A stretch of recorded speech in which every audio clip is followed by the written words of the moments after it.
Throughout history, certain tribes have been shrouded in mystery and fear. Today, we delve into the world's most notorious cannibal tribes, those who have lived in isolation, formed beliefs beyond imagination, and practiced rituals far outside the norms of society.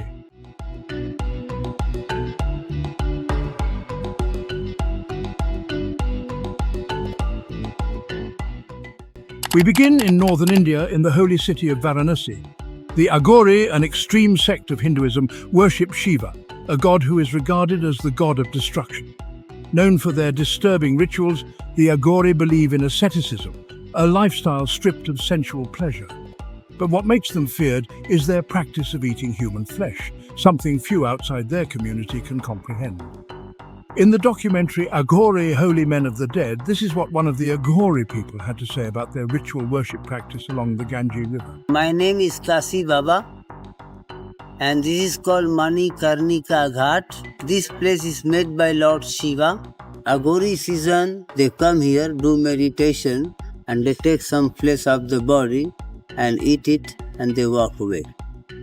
Normally people can't see him is Agori and he is standing near the body and doing meditation. Just put the hand like this and take the piece of the body and just walk away, go some separate place and eating. After taking Ganga water 3 times drinking, then they walk away and again come for meditation. From Kashi Baba's account, it is true to say that the Agori people are frightening, and no normal being could contemplate spending a day with them. They use the remains of the dead in their rituals, embracing death in ways that can only be described as shocking. To them, there's a deep spiritual connection in what others see as the dark.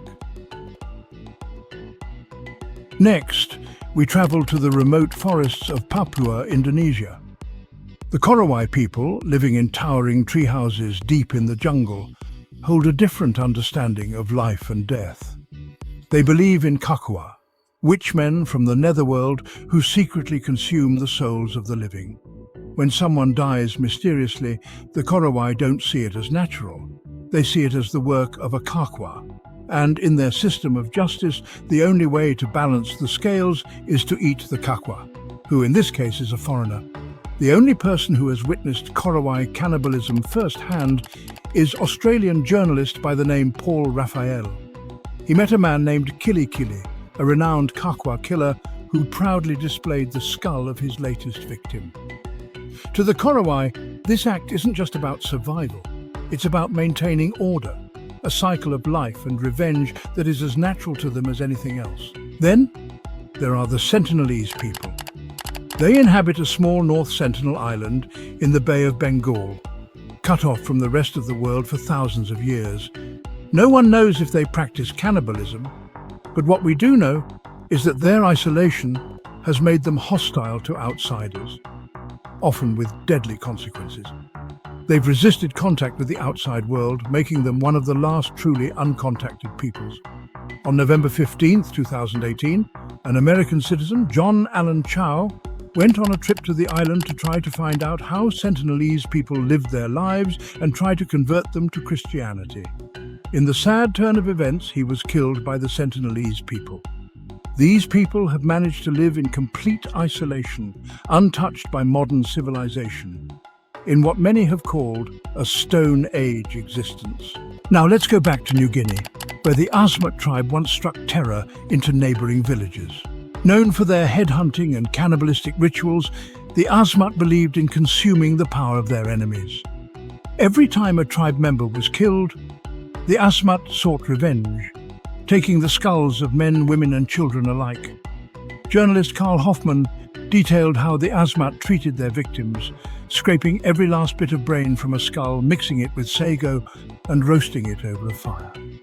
To them, this was a special food, both a sacred act and a necessity of survival. These tribes, the Agori, Cori, Sentinelese and Asmat, each in their way, lived and breathed traditions that the modern world struggles to understand. But it's in this lack of understanding that their stories become legends, reminders of how different and primal. And yet there's something deeply human in all of it. Something that forces us to confront our own fears of death, power, and the unknown. What would you do if this was your reality? Thanks for watching. If you're intrigued by the darker sides of history, don't forget to like, subscribe, and hit the bell icon. Until next time, stay curious.